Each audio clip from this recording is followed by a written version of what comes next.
Öncelikle Serikani ile başlamak istiyorum. Yani özellikle çok yoğun bir tartışma var. Yapılan açıklamalar da oldu. Serikani Halk Meclisi'nin yaptığı açıklama oldu. Listelerin toplandığına dönük. Nedir yani özellikle Serikanili ailelerin geri dönüşüne ilişkin yaşanan gelişmeler nelerdir? Aslında siz de ifade ettiniz. Son bir haftadır Rojava'da Serikani'ye güvenli dönüşlerin gündem olduğunu ifade edebiliriz. Serikani önemli bir bölge ve önemli bir kent bölge için. Neden önemli? Çünkü biliyorsunuz Serikani Suriye İç Savaşı'nın ardından 2011 ve 12 yıllarında özgürleştirilmişti ve Kürtler bölgede hem kendi yönetimlerini hem kendi savunmalarını yaratmıştı ve bölgede bir yine Kuzey ve Doğu Suriye bölgesi içerisinde önemli bir kentti. 2019 yılında 9 Ekim 2019 yılında Türkiye ve ona bağlı Suriye Milli Ordusu grupları tarafından işgal edilmişti. Bu temelde Serikani bölgesi yaklaşık 7 yıldır işgal altında olan bir bölge oluyor. Suriye Geçiş Dönem Hükümeti ile Demokratik Suriye Güçleri arasında 29 Ocak'ta imzalanan 29 Ocak Anlaşması temelinde göçmen durumunda olan insanların kendi kentlerine dönme maddesi vardı. Bu madde temelinde yaklaşık 11.000 aile Afrin'e döndü. Afrinlilerin dönüşü tamamlandıktan sonra şimdi de yaklaşık bir haftadır Serikanilerin güvenli dönüşü tartışılıyor bölgede. Bu temelde şu an tartışmalar yürütülüyor. Daha önce hem Suriye Geçiş Dönem hükümet yetkilileri hem Serikani'de toplantılar yapmıştı, görüşmeler yapmıştı. Ve yine hem Haseke Güvenlik Müdürü ve Güvenlik Yardımcısı Siyaban Afrin ve Mervan Ali bölgeyi ziyaret etmişti. Biliyorsunuz Serikani'de ciddi bir güvenlik sorunu var. Kentte henüz tam olarak ne olduğunu, nasıl yönetildiğini geçtiğimiz haftaya kadar da bilinmiyordu.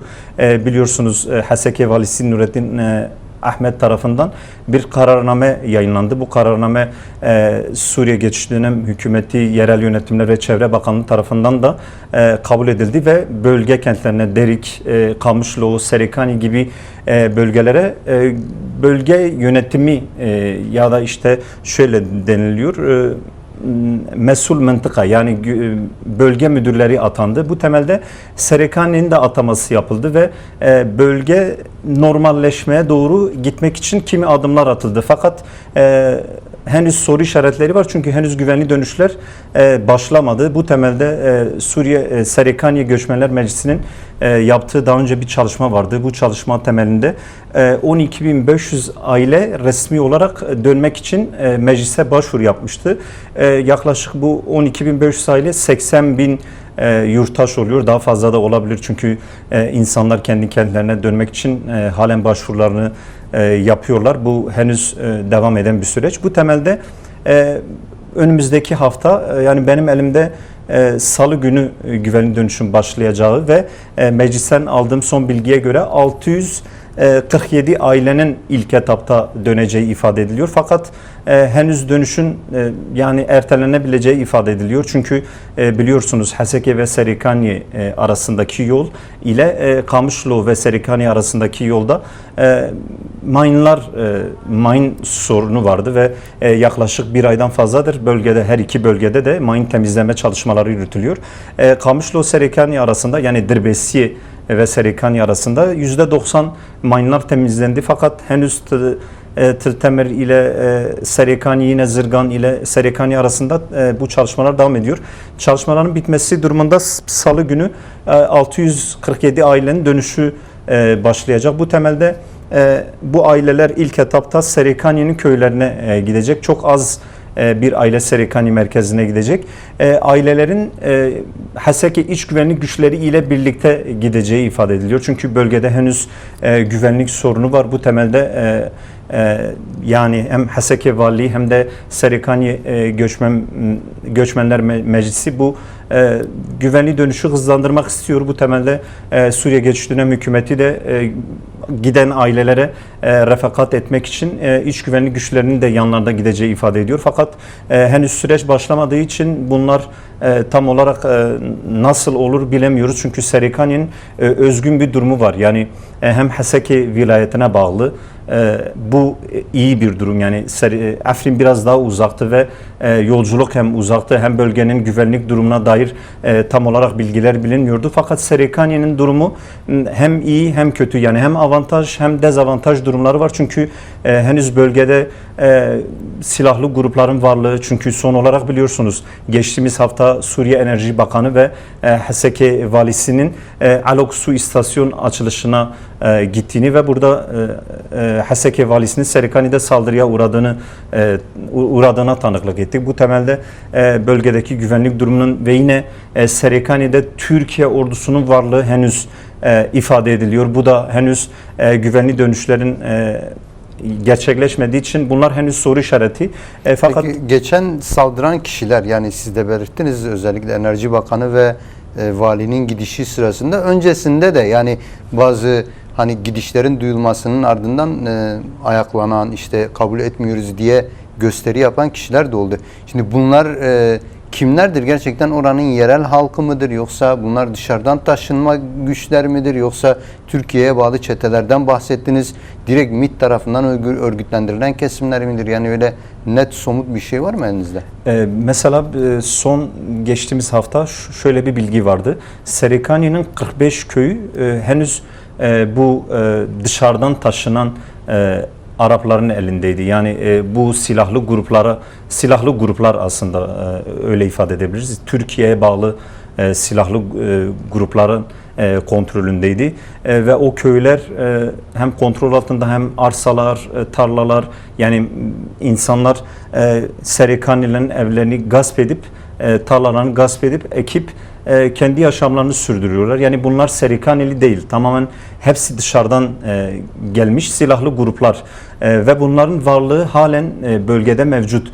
Çünkü Suriye Geçiş Dönem Hükümeti de bölgede bu insanlara toplantı yapıp, hatta toplantıda yani Suriye Geçiş Dönem Hükümeti yetkililerine karşı çıkan bu silahlı gruplar oldu. Bunlar basına da yansıdı. Henüz bunların varlığı devam ediyor. Fakat Suriye Geçiş Dönem Hükümeti şunu ifade ediyor. Bunların Serikani'den çıkmaları devam ediyor. Fakat buna dair henüz çok böyle güvenilir olduğunu ifade edemez. Çünkü Haseki valisinin saldırıya uğramasında önemli bir rol oynayan kişilerden biri de Serikani Eğitim Müdürü'ydü. Hatta bu daha sonra Haseki Eğitim Müdürü Adnan Elbeki tarafından çıkarılan kararnameyle görevden alındı. Çünkü kendisi silahlı ve yani valiye saldırıyor. Aslında şöyle resmi olarak ifade edersek bağlı olduğu yere saldırıyor. Yani bu resmi anlamda da aslında suç işlemiş oluyor. Bu temelde bölgede provokasyonlar da sürüyor. Güvenli dönüşler, özellikle Serikani'nin güvenli dönüşler başlamasının gündeme gelmesinden bu yana Serikani'de ciddi bu silahlı gruplar, yani Serikani'ye dışarıdan taşınanlar, 7 yıldır bölgeyi işgal eden, bu halkın malına çöken silahlı gruplar itiraz etmişlerdi. Bu temelde henüz bölgede varlıklarını devam ediyor, fakat Suriye Geçiş Dönem Hükümeti şunu ifade ediyor. Bunlar bölgeden çıkartılacak. Yani onların çıkartılması ve güvenli dönüşlerin devam etmesi süreci beraber işleyecek deniliyor. Evet. Şimdi belirttiniz aslında Serikani açısından bu kadar güvenlik riskleri varken bir de geri dönülen alanlarda da yaşanan güvenlik sorunları var. Özellikle Afrin, az önce belirttiniz. Yine son dönemde Rakka'da biraz gündeme geldi. Yani oradan da gelen haberler oldu. Yani Rakka'daki Kürtlere dönük bazı saldırıların olduğuna dönük haberler. Yine el konulan evler vardı. Şimdi bu anlamıyla yani Şam'daki geçiş hükümeti olarak adlandırılan hükümet güvenlik konusunda Kürtlere dönük saldırıları, uygulamaları engellemede neden bu kadar yetersiz kalıyor veya neden önleyemiyor? Mesela bu soruya şöyle başlayabiliriz. Mesela Rakka'nın güvenlik durumu ayrı ele alınabilir. Afrin'in ayrı. Aslında Rakka henüz güvenli dönüşler, yani Kürtler zorla oradan çıkartılmıştı. Özellikle 6 Ocak saldırı ve kuşatmasının başlamasının ardından henüz Rakka'ya güvenli dönüşler başlamadı. Yaklaşık 1000 ile 1500 aile arasında bir rakam mevcut. Bunun için çalışmalar sürüyor. Geçtiğimiz hafta yine HSK Güvenlik Müdür Yardımcısı Siyaben Afrin Raqqa valisiyle görüşme gerçekleştirmişti. Bunun için tartışmalar yürüyor fakat Raqqa'nın da güvenlik sorunu çok ciddi boyutlarda. Özellikle hem Suriye Geçiş Dönem Hükümeti'nin Raqqa'da güvenliği sağlama noktasında hem de Raqqa'da DAEŞ saldırılarının arttığını da biliyoruz. Yani mevcut şu an Raqqa'da DAEŞ saldırılarını önleyemeyen bir Suriye Geçiş Dönem Hükümeti tablosu karşımızda. Yine gasp olayları çok fazla. Raqqa'da hırsızlık, gasp, DAEŞ saldırıları çok fazla. Bu temelde Suriye Geçiş Dönem Hükümeti'nin hem Raqqa özelinde hem de genel olarak Suriye genelinde güvenliği sağlama noktasında çok ciddi sorun yaşıyor. Çünkü geçiş dönemi dediğimiz aslında silahlı gruplardan oluşturulmuş bir yapı olarak karşımızda duruyor. Hal böyle olunca her silahlı grup ayrı bir telden çalıyor. Bu nedenle tam bir güvenlik ağından ya da işte İçişleri Bakanlığı'na bağlı genel güvenlik güçleri şu an Suriye'de güvenliği sağlıyor görüntüsü verilmeye çalışıyor. Fakat aslında bu genel güvenlik güçleri dediği hepsi ayrı ayrı gruplar oluyor. Şimdi ayrı ayrı gruplar olunca bu gruplara bağlı militarist ve milis gruplar da oluyor ve aslında herkes kendi mahallesinde kendi istediğini yapıyor, başına buyruk hareketler yapıyor. Bu nedenle tam olarak bir güvenlikten güvenliği sağlamasını bırak bir güvenlikten bahsedemeyiz. Çünkü Raqqa'nın durumu da Kürtlere saldırıların yanı sıra gasp olayları çok yoğun yaşanıyor. Yine DAEŞ saldırıları çok yoğun yaşanıyor ve Raqqa'da şu bilgiler de mevcut. DAEŞ'in çok ciddi örgütlendiğine yönelik bilgiler de mevcut. Bu temelde yine güvenli dönüşlerin Raqqa'ya başlaması için de bir süreç yürütülüyor. Çünkü Raqqa tarihsel olarak evet Arap kenti olarak biliniyor fakat Kürtlerin de çok yoğun yaşadığı bir kent. Yani tarihsel olarak Kürtlerin de hep var ola geldiği bir kent oluyor. O nedenle Kürtlerin hem orada yani yüzyıllardır yerleşik hayatta olduğu, son süreçte de Kürtlerin yaşadığı mahalleler olduğunu biliyoruz. Bu temelde önümüzdeki haftalarda Serikani'nin aslında güvenli dönüşün tamamlanması ardından Raqqa'da güvenli dönüşleri gündeme gelebileceğini ifade edelim. Yine Afrin konusu önemli çünkü yaklaşık 11.000 aile Afrin'e döndü. Afrin konusu yani ayrı bir parantez açmak gerekiyor çünkü Suriye Geçiş Dönem Hükümeti ile Demokratik Suriye güçleri arasında bu 29 Ocak Anlaşması imzalandığında şu tartışılmıştı. Evet belki resmi olarak belgelere en azından basına yansımamıştı. Fakat toplantıların içeriklerine az çok hakimiz. Afrin'de dönen aileler yani güvenli dönüş tamamlandıktan sonra Afrin'de iç güvenlik güçlerin Afrinlilerden oluşması gerekiyordu. Hem kentin güvenliği hem kentin yönetimi hem de kentin savunması yani hem kenti yönetecek Afrinlerden oluşması gerekiyor. Hem kentin güvenliğini yani iç güvenliği, kentin güvenliğini alan Afrinler olması gerekiyor. Hem de Afrin dışında bir tümen ya da Tugay şeklinde yani Halep tümenine bağlı bir Tugay Afrinlerden oluşacak tartışması yürütülmüş ve bu kararlaştırılmıştı. Bu temelde bir konsensüs taraflar arasında ulaşmıştı. Fakat şu an Suriye Geçiş Dönem Hükümeti'nin bu temelde bir pratik adım atmadığına tanıklık ediyoruz. Bu temelde hem Türkiye'nin Afrin'de varlığından bahsediliyor.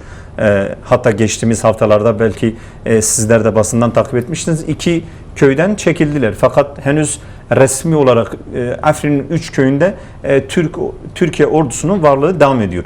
Bunun yanında da Türkiye bağlı evet şu an belki Suriye Geçiş Dönem Hükümeti'ne bağlı Savunma Bakanlığı'na entegre oldular adı altında bir görüntü çizilmeye çalışılıyor. Fakat çünkü 2018'de o kente saldıran gruplar, o kente katliam gerçekleştiren gruplar henüz o kente varlıklarını sürdürüyorlar ve güvenli dönüş temelinde dönen ailelere saldırıyorlar ve şu an hatta 2 gün önce de bir yurttaş kendi tarlasında ölü bulunmuştu. Yine daha önce de bu tür olaylar yaşanmaya devam ediyor. Bu temelde Suriye Geçiş Dönem Hükümeti bunlardan sorumludur. Ta ki Afrinler kendi kentlerinin güvenliğini sağlaması temelinde genel güvenlik güçlerine dahil olmadığı sürece, yönetime dahil olmadığı sürece ve kentin savunmasına dahil olmadığı sürece bu olayların yaşanması muhtemel. Çünkü o silahlı gruplar sürekli fidye istiyorlar. Hatta mesela Suriye Geçiş Dönemi hükümeti şunu taahhüt etmişti. Mülkiyet hakkının korunmasının gerekiyordu. Fakat bu da henüz yaşanmadı. Binlerce ailenin dışarıda kaldığını biliyoruz. Evlerinin olmadığını biliyoruz. Henüz dışarıdan getirilen Arapların Afrinli ailelerin evlerinden çıkmadığını biliyoruz. Para istediklerini biliyoruz. Evet, buradan çadırlardan çıkıp orada gidip tekrar çadırlara giren aileler var. Yani kendi evleri şu anda dolu olduğu için. Aynen. Evet, böylesi durumlar yaşanıyor. Bu temelde Afrin'de de güvenlik yani silahlı gruplar olduğu sürece güvenlik sorunları devam eder. Bu da Suriye Geçiş Dönemi hükümetinin kontrolünde yaşanan bir durum. Evet, yani belirttiğiniz bir konu bence biraz daha şey yapmak gerekiyor. Yani Afrin için yapılan anlaşmada Afrin'e dönüşler sırasında oradaki halkın kendi yönetim biçimini, şeyini, yani hem güvenlik açısından hem de idari açıdan kendilerinin oluşturması anlaşılmıştı yani bunun üzerine. Peki bunun önündeki engel nedir? Yani gerçekten hazırlıklı mı gidilmedi, yoksa şu anda oradaki hükümete bağlı yapılanma mı bunun önünde engeldir? Şunu ifade edebiliriz. Yani hem bu dönüşler 9 konvoy halinde 11.000'ni aşkın aile gitti. Bunları örgütleyen özerk yönetimin kendisiydi ve bir aileleri seçip konvoya yerleştirip hatta gidişe de dönüşe de hepsine refakat ettiği özerk yönetim. Bu temelde özerk yönetim tarafında bir sorun yaşanmadığını ifade edebilirim. Fakat şimdi Afrin'de yaşanan durum şu: Suriye Geçiş Dönemi hükümeti, mesela ben şu soruyu soruyorum, yani Suriye Geçiş Dönemi hükümeti Afrin'de ne kadar kontrolü sağlıyor? Yani şu an kendisi işte Suriye Geçiş Dönemi hükümeti başkanı Ahmed El-Şara Suriye'yi yönettiğini iddia ediyor. Fakat Afrin'de silahlı gruplara söz geçiremiyor. Yani oradaki silahlı gruplar kendi ajandaları temelinde hareket ediyor. Çünkü Suriye Geçiş Dönemi hükümeti ile özerk yönetim arasında konuşulan, tartışılan, ulaşılan konsensüs bu değildi en azından. Bu ailelerin dönüşü tamamlandıktan sonra yönetim boyutu, güvenlik boyutu ve savunma boyutu tartışılmıştı. Dönen aileler ki zaten dönen aileler daha önce hem iç güvenlik güçleri içerisinde yer alan insanlar var ve bunlar uzun yıllar bu güvenlik güçleri içerisinde yer aldı ve tecrübeli insanlar, eğitimli insanlar, yine savunma konusunda aynı şekil, yine yönetim boyutunda aynı şekil, yıllarca insanlar yöneticilik yaptı, kentleri yönettiler. Bu temelde bu insanların yönetime dahil olması gerekiyordu, güvenliğe dahil olması gerekiyordu. Fakat Suriye Geçiş Dönemi hükümeti bu konuda henüz adım atmış değil. Resmi olarak başvuruların başlaması gerekiyordu. Mesela İçişleri Bakanlığı bölgede genel güvenlik güçlerine, iç güvenlik güçlerinin dahil olması için başvuruları başlatması gerekiyordu. Bu konuda henüz adım atmış değil. Bu da şu soruyu yine başta dediğim gibi akıllara getiriyor. Suriye Geçiş Dönemi hükümetinin acaba Şam dışında diğer bölgelerde hakimiyeti ne kadar sağlayabiliyor? Bu soruları akla getiriyor. Bu da Afrin'de aslında Suriye Geçiş hükümetinin hakimiyeti tam olarak sağlamadığını ve söylediği, taahhüt ettiği sözleri yerine getirmediğini bir kez daha tanıklık ediyoruz. Evet, bunların yanında bir de entegrasyon süreci işliyor. Yani bu kadar krizin ortasında bir yandan güvenlik krizi, bir yandan ekonomik kriz. Bunun içinde bir de 29 Ocak mütabakatı sonrası gelişen bir entegrasyon süreci var. Şimdi bu süreçte hangi aşamaya gelindi? Tıkanan, kriz olan yönler vardı. Aşılabildi mi? Özellikle adalet konusunda, ekonomi, eğitim konusunda yaşanan tıkanmalar vardı. Bunların geldiği aşama nedir? Aslında son olarak Haseki Valisi Nureddin Ahmet'in bir ifadesi vardı. Onunla başlamak istiyorum. Kendisi şöyle ifade etti. Entegrasyon sürecinin aslında %70 tamamlandığını ifade etti. Benim de takip ettiğim kadarıyla zaten biliyorsunuz entegrasyon süreci yani 29 Ocak Anlaşması'nın uygulanma süreci 7 ayını geride bıraktı. Biliyorsunuz askeri boyutta 4 tugay oluşturuldu. Ve bu tugayların eğitimleri tamamlandı ve şu an Derik, Kamışlı, Haseki ve Kobani'nin savunmalarını DSG'ye bağlı birimlerin Suriye Savunma Bakanlığı temelinde yeniden yapılandırılan tugaylar şu an sağlıyor. Bu konuda bunun tamamlandığını ifade edebiliriz ama askeri temelde iki sorun yaşanıyor. Bir, DSG'nin mevcut sayısı aslında bu tugaylarla sınırlı değil. Mevcut bir sayı daha var. Bu sayı henüz DSG tam olarak ifade etmediği için biz de tam olarak bilmiyoruz. Bunlar da kendi yine şu an Savunma Bakanlığı'na bağlı, resmi değiller. Fakat bunlar da Savunma Bakanlığı'na nasıl entegre olur, nasıl yeniden yapılandırılır temelinde DSG ile Savunma Bakanlığı arasında görüşmeler sürüyor. Bunlar kendi bölgelerini, kendi yerlerini koruyor. Kimi tartışmalar yürütüldü. Bunların başka tugaylar olacağı mı, sınır muhafızı olacağı mı? Henüz bu konuda bir sonuca varılmadı. Bu tartışma konusu olarak taraflar arasında sürüyor. Yine askeri anlamda YPJ konusu vardı. YPJ konusu biliyorsunuz Suriye Geçiş Dönemi Hükümeti bunu reddetmişti. YPJ'nin askeri entegrasyon temelinde değerlendirilemeyeceğini, kadınların Suriye ordusunda yer alamayacağını ifade edip kabul etmemişlerdi. Son olarak Haseki Valisi'nin de açıklamaları oldu. Yine özerk yönetim temsilcilerinin kimi açıklamaları oldu. YPJ'nin özel antiterör birimleri olarak Suriye içişlerine bağlanması tartışılıyor. Bu konuda tartışmalar sürüyor fakat henüz resmi olarak bu da kabul görmüş değil. Ama böylesi bir tartışma yürüyor. Yine idari entegrasyon konusunda aslında birçok adım atıldı. Atamalar gerçekleşti. Hem bölge atamaları hem HSK müdürlüklerinin ataması gerçekleştirildi. Bu temelde en çok tartışılan aslında yani kriz olan adalet konusuydu. Bu konuda da tartışmaların sürdüğünü ifade edeyim. Hatta özerk yönetime bağlı hakim ve savcıların bir grup hakim ve savcının Şam'da şu an eğitim gördüğünü ve bir grubun daha hazırlandığı ve eğitime gideceği ifade ediliyor. Fakat henüz taraflar arasında bölgede adalet sisteminin nasıl olacağı bilinmiyor.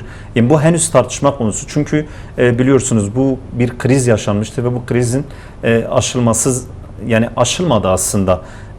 Taraflar görüşmelerini sürdürdüler ama henüz biz tarafların bölgede nasıl bir adalet sistemini oluşturacaklarını bilmiyoruz. Taraflar tartışmalarını sürdürüyor. Çünkü bu konuda Suriye Geçiş Dönemi Hükümeti'nin çok ciddi bir dayatması vardı. Özerk yönetimde bu dayatmayı kabul etmedi.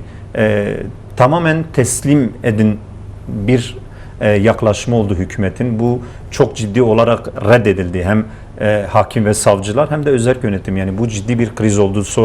Daha sonra biliyorsunuz bir tabela krizi yaşandı. Bu dil meselesine döndü. Bu temelde sorunların en azından özerk yönetim sorunların aşılması yönünde attığı adımlar temelinde hakim ve savcıların şu an eğitimlerine yani bir dönem, kısa bir dönem bir eğitim görecekleri. Bu da resmileşeceği. Daha sonra bölgeye gelip bölgede bir taraflar arasında bir ortak bir sistem en azından oluşturulacağı öngörülüyor. Bu temelde tartışmalar yürüyor. Yani atamalar eğitimden sonra gerçekleşecek, hakim ve savcı atamalar. Evet, hem atamalar hem de mevcut sistemin nasıl olacağı, henüz sistemin de nasıl olacağı belli değil. Bu da tartışılıyor. Yine aslında entegrasyon yani 29 Ocak Anlaşması'nın en kritik konusu eğitim.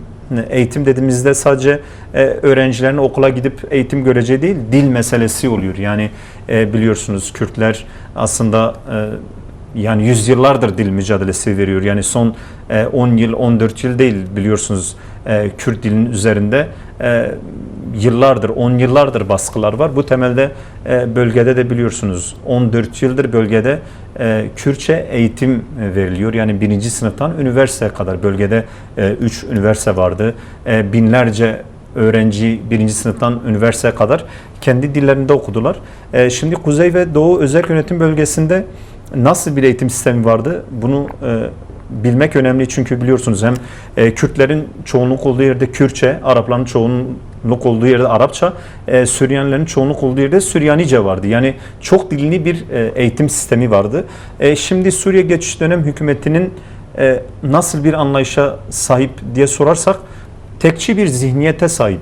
Yani tek dil, tek devlet, tek bayrak bu temelde bir yaklaşım ve dayatması var.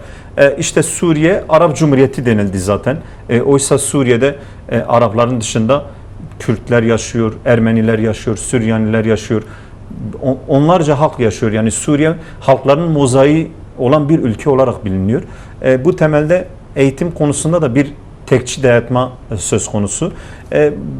Özerk yönetim şöyle bakmıyor. Yani reddetme temelinde yaklaşmıyor. Yani diyalog kapısını zorluyor. En azından şu an taraflar arasında bölgede eğitim dilinin nasıl olacağı, müfredatın nasıl olacağı tartışılıyor. Şu bilgiyi verebiliriz. Önümüzdeki 2 yılda mevcut müfredat ve mevcut eğitim sistemi devam edecek. Bu her iki taraf arasında bir konsensüs sağlanmış durumda. Bu devam edecek. Fakat müfredat nasıl bir müfredat olacak? Çünkü biliyorsunuz Suriye Geçiş Dönemi Hükümeti Suriye'nin genelinde bir müfredatın okutulması taraftarı. Özerk yönetim de şöyle tam olarak henüz bir sonuca ulaşmış değil, fakat özerk yönetim Kürtlerin çoğunluk olduğu bölgelerde Kürtçe eğitimin olması gerekliliği üzerinde duruyor ve bunu da anayasanın içerisinde yer alması için de kendi mücadelesini sürdürüyor. Tartışmalar da bu temelde yürüyor. Müfredat, bir Suriye müfredatı açığa çıkacak. Özerk yönetimin en azından bu müfredatın Kürtçe çevrilip Kürt bölgelerinde Kürtçe okutulması yönünde bir öneri geliştirdiğini biliyoruz. Bu temelde son olarak karar merci biliyorsunuz Suriye Geçiş Dönemi Hükümeti Başkanı Ahmet El-Şara oluyor. Bu temelde henüz bunu onaylamış değil. Biliyorsunuz daha önce 13 nolu bir kararname yayınlamıştı ve Kürtçenin haftada 2 saat bir ders olarak verilebileceği kararlaştırılmıştı. Özerk yönetim bunu yetersiz görüyor ve bunu tartışmayacaklarını ifade ediyorlar. Bu temelde eğitim konusu da henüz tartışma konusu olarak Rojava ve Şam arasında sürüyor.